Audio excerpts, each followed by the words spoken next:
alamin hamdan syakirin hamdan naimin. Ashhadu an la ilaha illallah wahdahu la syarikalah wa ashhadu anna sayyidana wa nabiyyana Muhammadan abduhu wa rasuluh. Allahumma fasalli wa sallim wa barik ala sayyidina wa nabiyyina wa habibina wa maulana Muhammad sallallahu alaihi wasallam. La nabiyya ba'da amma ba'd. Bapak Ketua Gonjong Limo tingkat Kabupaten Siak beserta segenap jajaran pengurus yang kita hormati, Bapak Ketua Gonjong Limo Kecamatan Ranting, Bapak Ibu Bundo Kandung yang kami hormati, keluarga besar Gonjong Limo pada umumnya. Insya Allah Ta'ala kita semua dirahmati oleh Allah Subhanahu wa Ta'ala, amin ya rabbal alamin. Hari ini tanggal 24 awal 1442 Hijriah yang bertepatan dengan 31 Oktober 2021 Masehi.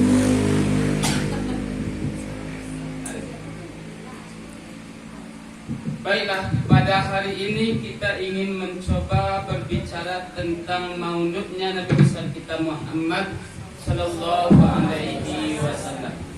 Kita dengarkan suaranya. Dengar ya. Nah, kok. Lebih. Kau hilang timbul. Bapak Ibu yang dirahmati Allah, salah satu misi dari Rasulullah diutus Allah untuk kita adalah untuk memperbaiki akhlak. Apa kata Nabi mengatakan? Innama bu'ithu liutammima makarimal akhlak. Aku ini diutus kata Rasul untuk memperbaiki akhlak dan budi pekerti manusia. Yang namanya memperbaiki Bapak Ibu pasti barang rusak, ya kan? Ada kira-kira orang memperbaiki barang tak rusak? Oh, karena dia rusak tapi dipelok.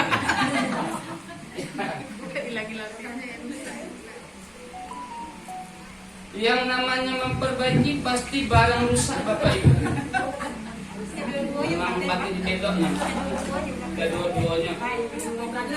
Doakan saja lah orang Gonjong Limo jadi anggota dewan.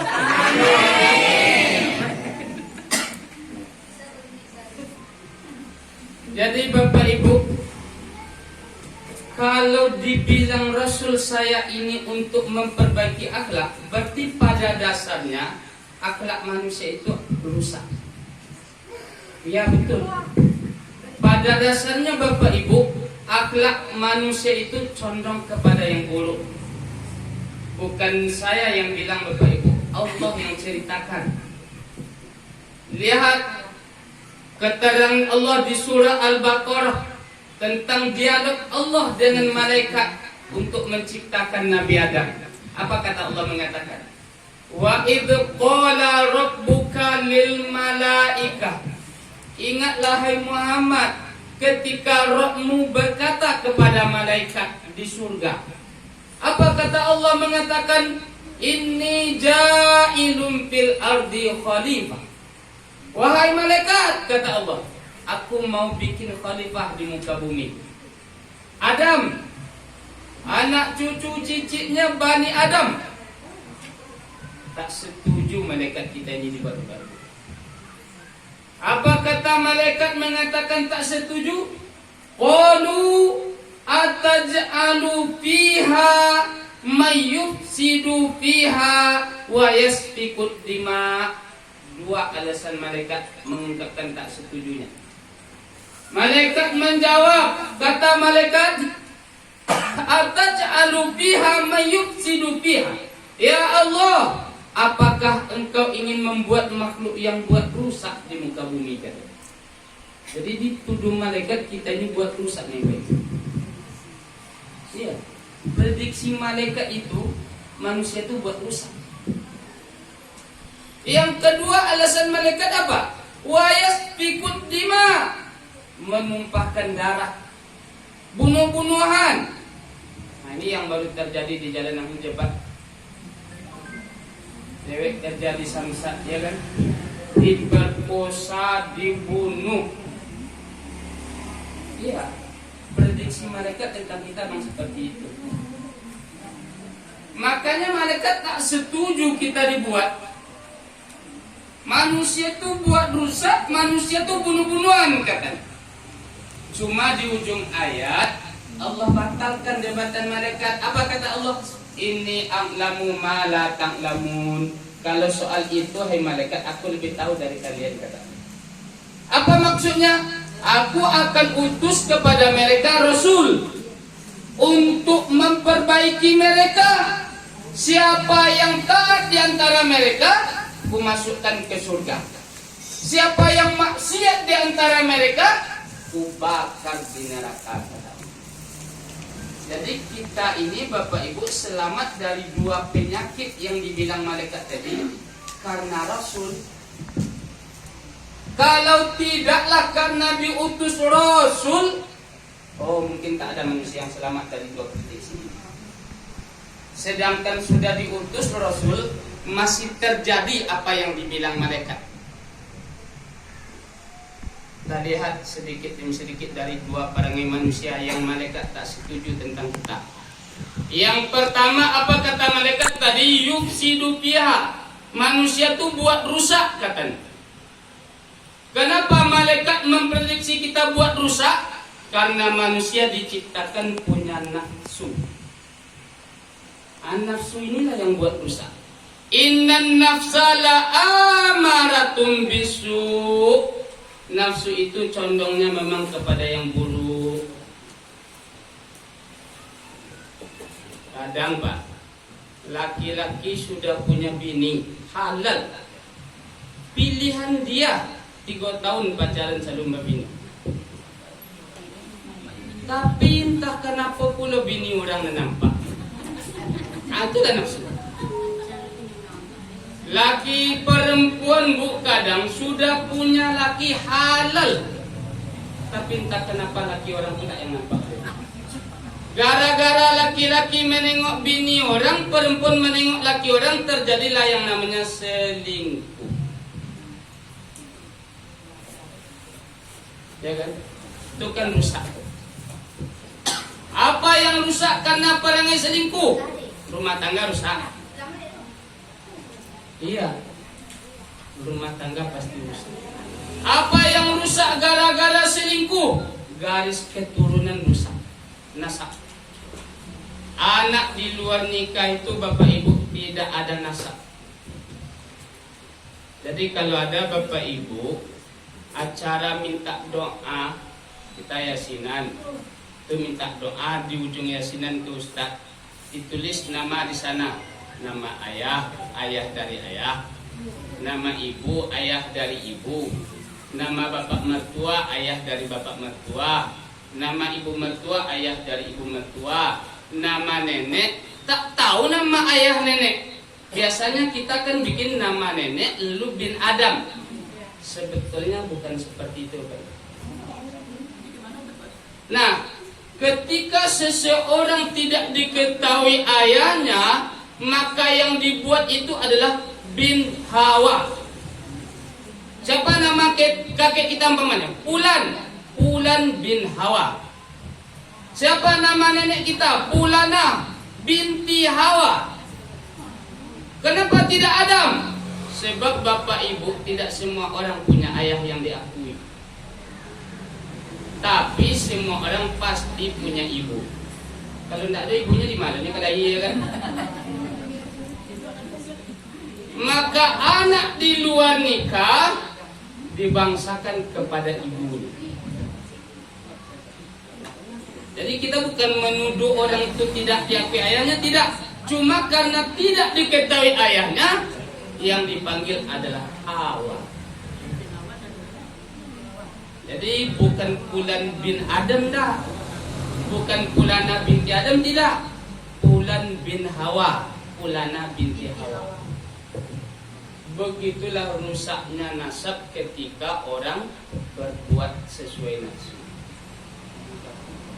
Jadi selamatnya nasab, selamatnya keluarga karena datang Nabi. Ya. Kalau tidaklah karena Nabi, mungkin entah berapa banyak orang tak punya ayat. Sedangkan sudah ada Nabi, masih banyak juga anak-anak yang tak punya ayat. Apalagi kalau tak ada Nabi.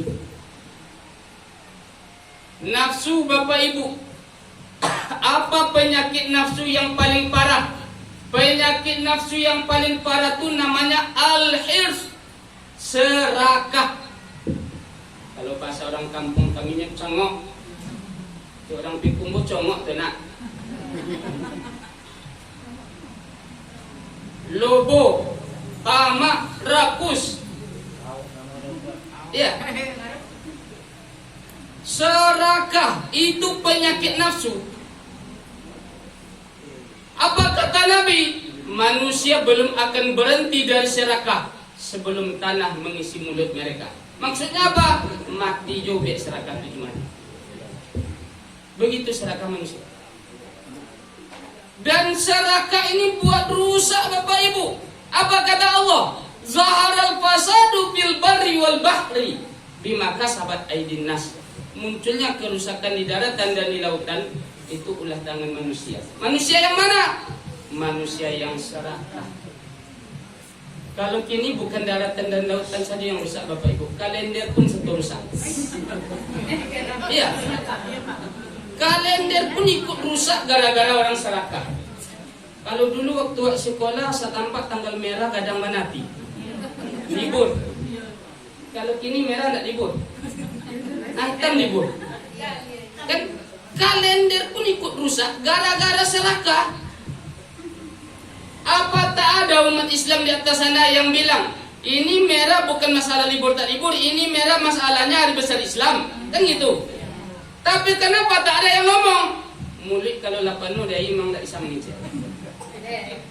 Ya. Mulut kalau sudah penuh dengan air memang tak bisa ngomong. Maka mengecek ini. Serakahlah yang buat rusak. Pak Ibu, hari terakhir bulan Oktober, esok 1 November, 30 hari 1 Desember. Ada juga saudara kita yang lebar. Aman-aman saja nih berita. Ramadan bulan 4 nanti, bulan 3 prediksi gelombang 3 COVID-19. Ya kan? Entah apa. Mana bisa diramal, kan gitu. Virus itu bisa diramal. Jadi apa penyebab? Rusak memang. Begitulah serakah merusak manusia. Dan memang betul Bapak Ibu, prediksi malaikat tentang bahwa manusia akan serakah tidak berjalan lama, terbukti. Dibikin Allah Nabi Adam di dalam surga, lalu diciptakan Hawa dari tulang rusuknya. Diperintah seisi surga tunduk ke Adam, tunduk seisi surga kecuali iblis.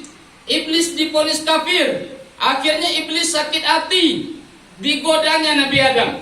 Allah berkata kepada Adam, ya Adam uskun anta wa zawjukal jannah. Wahai Adam, tinggallah engkau dengan istri engkau di surga ini. Wa kula minha ragadan haitsu syi'tuma. Makanlah apa yang mau kalian makan di sini sepuas hati. Oh, yang namanya surga Bapak Ibu, Masya Allah. Luasnya arduas samawati wal ard. Langit yang 7 itu ditambah dengan bumi yang 7 lapis ini dibentang jadi satu. Itu luasnya surga. Halal semua itu. Makanan surga itu nikmatnya Masya Allah. Kok ada bare mudik anak daro miliknya olah mak sarugo pada itu. Ya. Tahu nak manga-manga. Makanan surga itu Masya Allah halal semua. Namun satu saja cuma yang Allah larang. Wala taqrabah hadhihi syajarah. Yang sebatang itu jangan dekati Adam ya. Kalau menurut kita lah Bapak Ibu kan aman perkara dengan seluas itu halal semua. Satu cuma yang dilarang. Aman saja kita ini. Tapi begitulah gambaran serakah. Walaupun halal sebanyak itu, satu yang dilarang, yang satu itu pula yang buat penasaran. Nah, halal sadonyo, cik kau tak boleh kira-kira apa dah rasanya nan cik kau bayarkan itu. Nah itu pula yang buat penasaran. Akhirnya berbisiklah iblis jadinya. Apa yang terjadi? Itu pun diembat jadi. Jadi manusia kalau sudah serakah Bapak Ibu, walaupun banyak yang halal, yang haram itu lama jualnya. Gaji halal, tapi nan bermainkan sakete angkon itu tuh lama jual. Bukan gale hendak dapat untung, tapi mengurangi timbang agak sakete itu tuh mani jual. Banyak yang halal, yang haram itu enak juga. Sedangkan di surga halal semua, satu cuma yang dilarang. Itu pun lewat. Apalagi setelah turun ke dunia Bapak Ibu. Kalau di surga masih tinggal berdua Nabi Adam dengan bininya. Malaikat lain, tapi ini kan tak makan. Yang makan cuma Nabi Adam dengan bininya berdua. Malaikat walaupun banyak tak makan minum. Luas, berdua cuma menikmati. Itu pun tak cukup.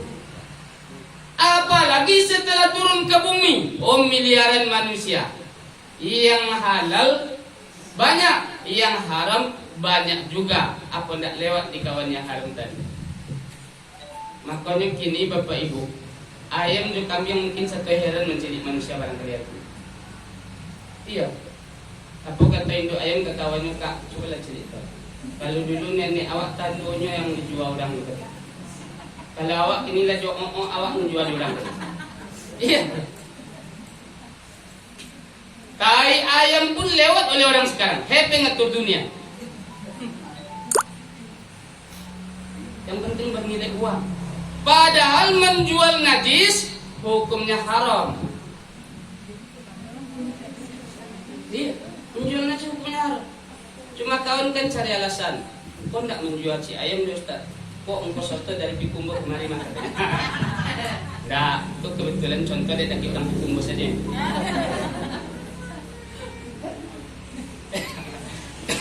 Kalau dari orang Padang Panjang itu dari Padang Panjang kemari mau sampai ya.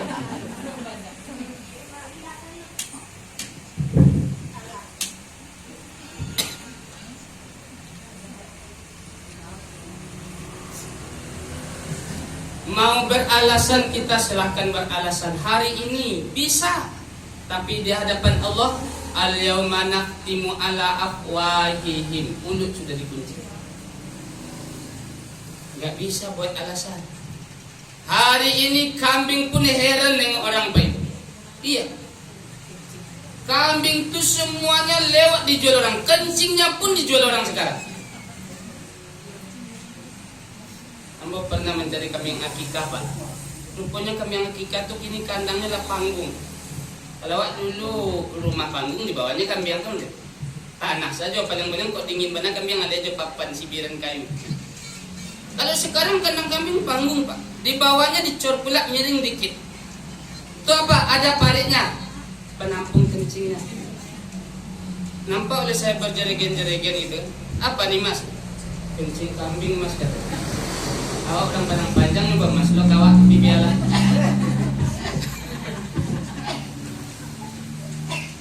Untuk apa nih Mas?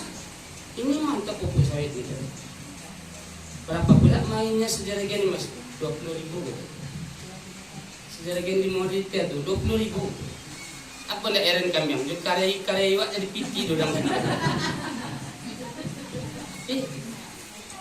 Tidak di sini saja Bapak Ibu. Di Saudi itu di Makkah. Orang kalau pergi haji, pergi umrah sebelum pandemi, bukan pulang balik buat jamaah umrah. Salah satu yang dituju dalam jamaah umrah itu Hudaybiyah namanya. Ambil miqat umrah ketiga di sana. Apa yang ditengok jamaah di Hudaybiyah? Peternakan unta. Begitu kita turun dari bus, langsung orang tuh mengejar bus kita. Hat, sini kata. Nampaknya pendek-pendek, hidung pesek, ini bahasa Indonesia lucong tawa. Ini pandai bahasa Indonesia Pak. Ha, sini kata. Diperakannya susu unta, dikasihnya kita halal kata. Siap dikasih gratis. Ada tuh botol-botol aqua yang 600 ml tuh. Tanya, kami rial, khamsah. Berapa rial susu ini? 5 rial katanya, 20.000. Tuh ada lo karayun tuh. Tanyalah kencing muntah tuh. Ha, kami rial. Ini berapa rial kencing muntah nih? Apa kata dia? Asal kata 10 rial sampai 10.000. Maha pulau karayun tuh pada susu gua. Sampai di Makkah pun Pak, hepeng atur dunia. Begitulah kalau serakah. Halal saja semua. Padahal Bapak Ibu, yang namanya kencing najis, yang namanya najis haram. Sesuatu yang diharamkan Allah pasti tak ada manfaat. Kalau ada manfaat tak mungkin Allah haramkan. Dia hampas sudah keluar dari tubuh, bertanda di tubuh unta pun dia tak laku lagi. Sudah jadi hampas. Apa mungkin ada obat di dalamnya? Tak mungkin. Cuma cerita orang itu sama aja cerita menjual minyak sungai badak. Ubek tensi, ubek gula darah, ubek ginjal, ubek jantung katanya kan. Banyak loh ubek di kerayun tua tu. Begitulah manusia kalau sudah serakah. Selama bernilai duit, halal semua. Maka Nabi datang menunjuk ajari kita Bapak Ibu supaya jangan punya sifat serakah. Nabi menyarankan kita punya sifat qanaah, merasa cukup dengan nikmat Allah yang ada. Bagaimana cara Nabi menunjuk ajari kita punya sifat qanaah? Banyak caranya. Di antaranya apa kata Nabi? Idza nazara ahadukum falyanzur ila man huwa asfala min. Kalau kalian menengok orang kata Nabi, tengok yang di bawah kalian. Jangan tengok yang di atas kita. Kalau tengok yang di atas kita Bapak Ibu memang kering tenggorokan kita. Kok ada baju kawan dan cak harganya 700, dan diresik-resik lo kan. Kalau diresik-resik tuh beku muncul polo ingin awak. Baju awak 250, baju kawan 650. Dia tak aneh banget. Tidak usah. Kalau baju 250, baju kawan yang 180 resek. Ya, qanaah kita. Tapi kalau baju kawan yang 650 dia resek tentu ya tidak cukup video jadinya. Kalau uang kita 180, jangan baju kawan yang 300 resek. Baju kawan